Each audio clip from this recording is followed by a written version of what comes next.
Olá, amigos e irmãos do canal Vivendo a Luz do Evangelho. Eu sou Neia Ramos e, conforme prometido, eu venho fazer para vocês um vídeo sobre a teologia da libertação. Eu já fiz um vídeo anterior explicando por qual motivo que eu vou falar desse tema. Então é importante que vocês assistam esse primeiro vídeo de apresentação do tema. A teologia da libertação nada mais é que um movimento que surgiu dentro da Igreja Católica, onde os seus líderes propunham que a Igreja não tivesse só a caridade, mas sim fosse uma igreja engajada nos movimentos sociais e nas causas, na raiz dos problemas sociais enfrentados pelos mais fracos e oprimidos. E essa busca é exatamente pela compreensão de que Deus é um Deus libertador, é um Deus que luta a favor dos pobres e oprimidos. Então, esses teólogos, esse grupo de teólogos, inicia esse movimento na metade do século XX, nas décadas de 1960 e 1970. Eu vou ler para vocês aqui um trecho, para vocês entenderem melhor. A teologia da libertação é um movimento teológico cristão que surgiu na América Latina na segunda metade do século XX, especialmente nas décadas de 1960 e 1970, em resposta à extrema desigualdade social e à opressão dos mais pobres. Ela propõe a leitura do Evangelho a partir da perspectiva dos marginalizados, enfatizando a justiça social e o engajamento da Igreja na luta contra as estruturas que perpetuam a miséria e a exploração. E nisso, irmãos, a Igreja vai também ter que confrontar o Estado.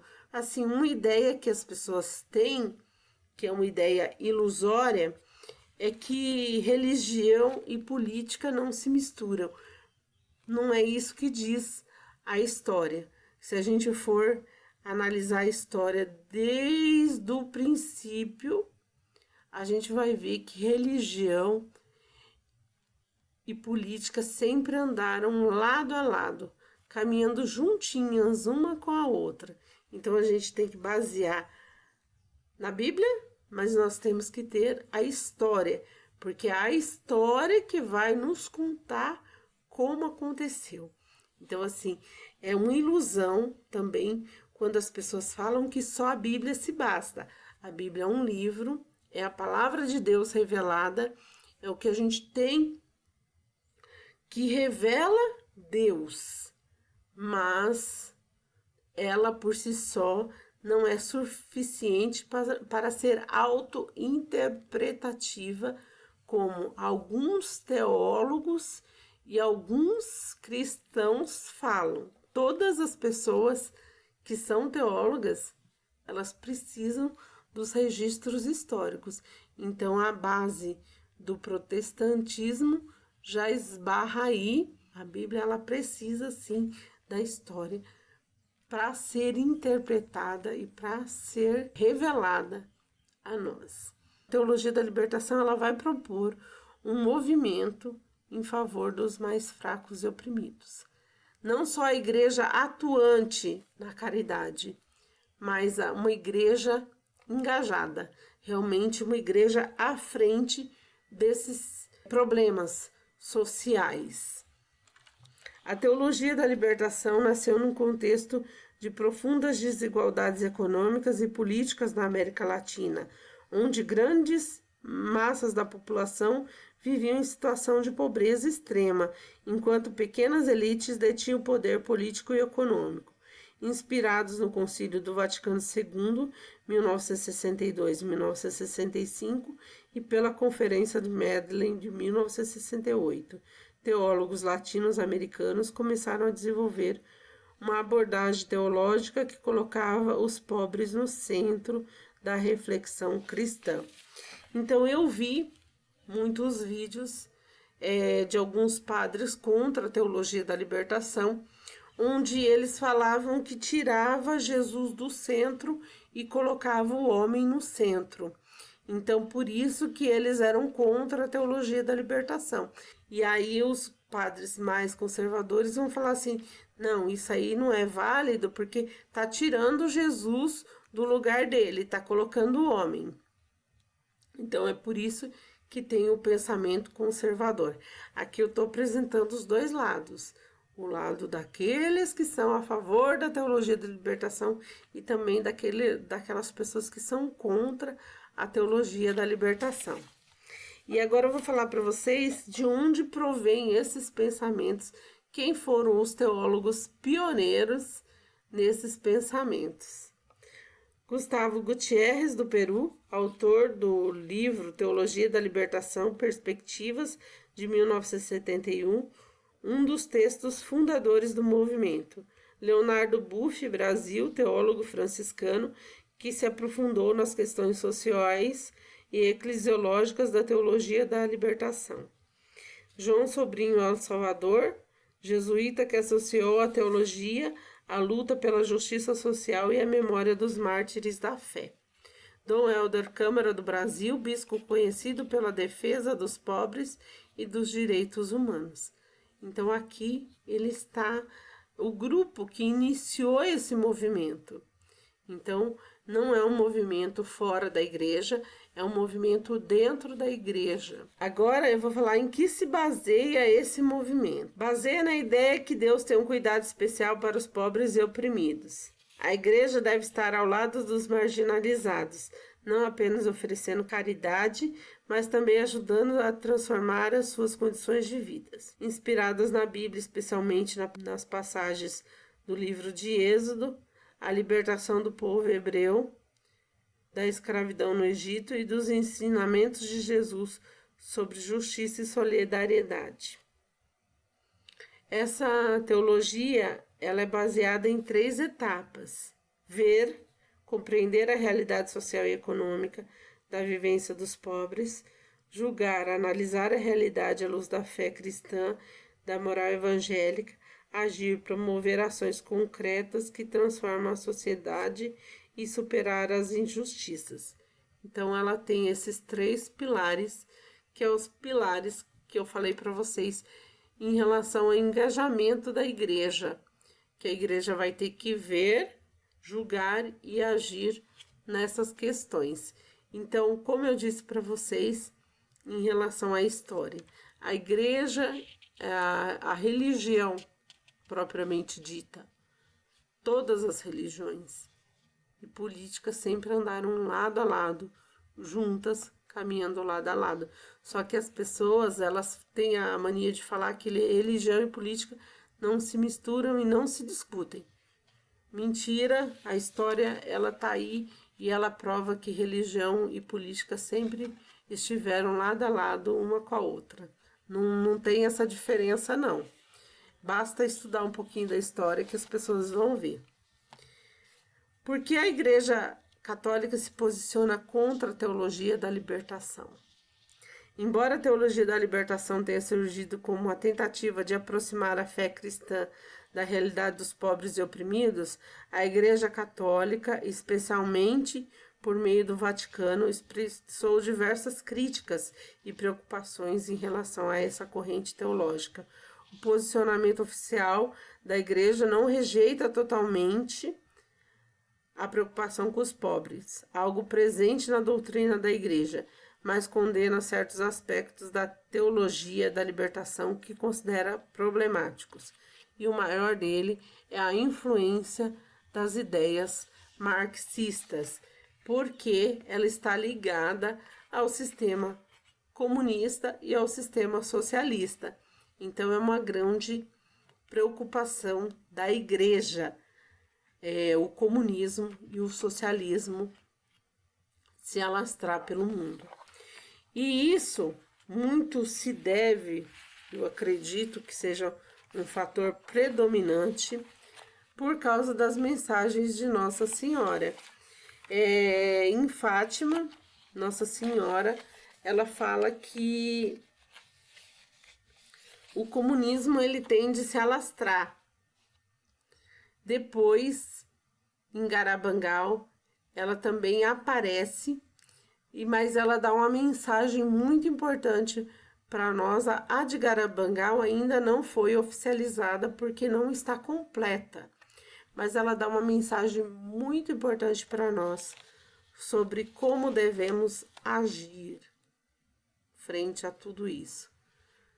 Porque o movimento é um movimento que está voltando à tona. É um movimento que parece que ficou adormecido, um movimento da teologia da libertação, mas ele volta, ele ressurge, esse movimento, e há padres e bispos a favor e há padres e bispos contra. Então, como que devemos agir? Nossa Senhora lá em Garabangal deixou claro como que nós devemos tratar os padres, os sacerdotes. E ela fala assim, que nós temos que ter respeito com os padres, porque eles são sacerdotes e eles merecem o nosso respeito. E na mesma mensagem em Garabangal, ela fala que muitos padres não estão ensinando o povo corretamente. E a gente não sabe quem são esses padres. Fica difícil saber quem são esses padres, quem são esses sacerdotes que não estão ensinando corretamente. Então a gente não sabe dos planos de Deus. A gente não tem como saber o que é certo e errado muitas vezes. Porque às vezes uma coisa que parece ser errada pode ser que esteja dentro do que Deus quer. Então, o que muitas vezes eu vejo são pessoas tentando parar movimentos que já estão na igreja. Outro dia eu vi um vídeo onde o rapaz falou assim: não permita que a teologia da libertação entre na sua paróquia. Mas não tem como, porque assim, nós devemos respeito aos padres.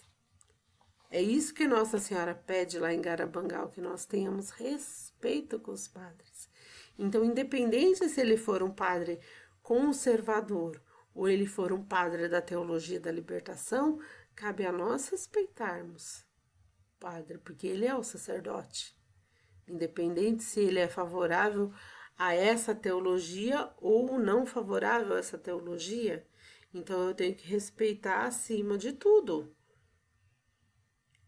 E a gente também tem que desenvolver a nossa espiritualidade a ponto de termos uma intimidade com Deus, a ponto de nós termos essa intimidade com Deus, porque o que aparenta no mundo é que um dia nós não vamos ter como ter líderes espirituais. Nós não vamos ter, porque vai ser uma certa confusão na nossa cabeça. Então eles são muito importantes.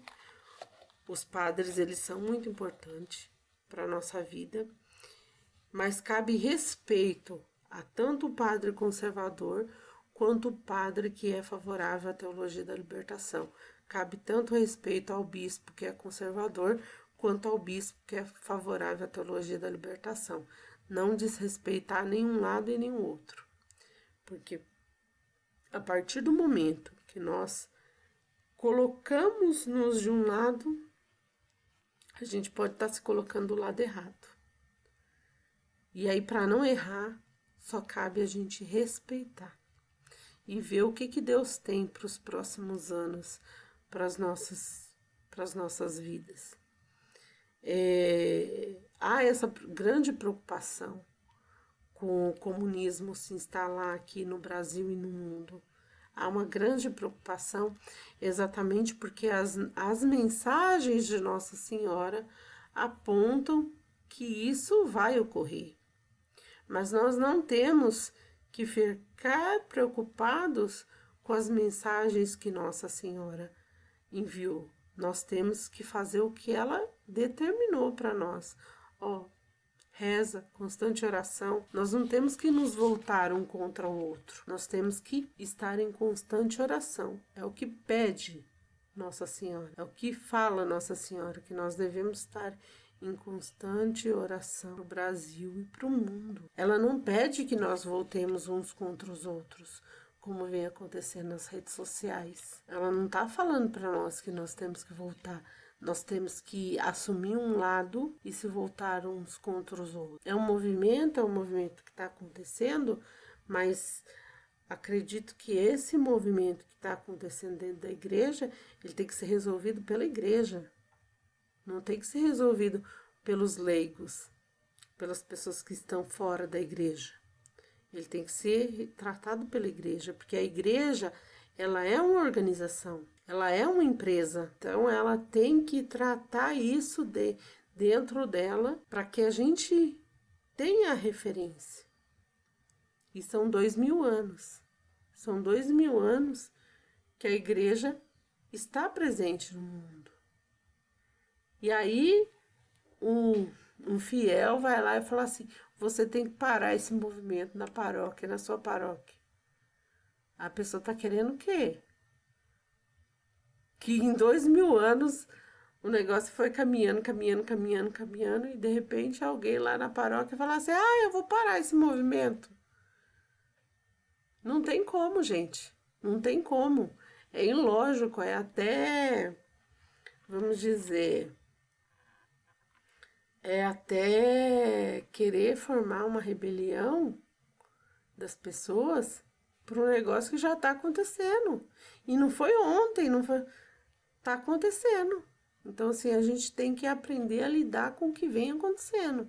Então, aprender a lidar com o que vem acontecendo é o que Nossa Senhora pede. Em todas as mensagens dela, ela pede oração.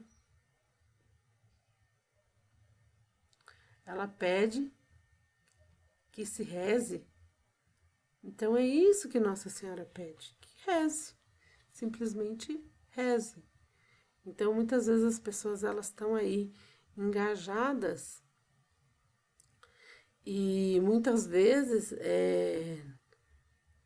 falando que é em defesa da igreja, mas muitas vezes você vê discursos extremamente políticos.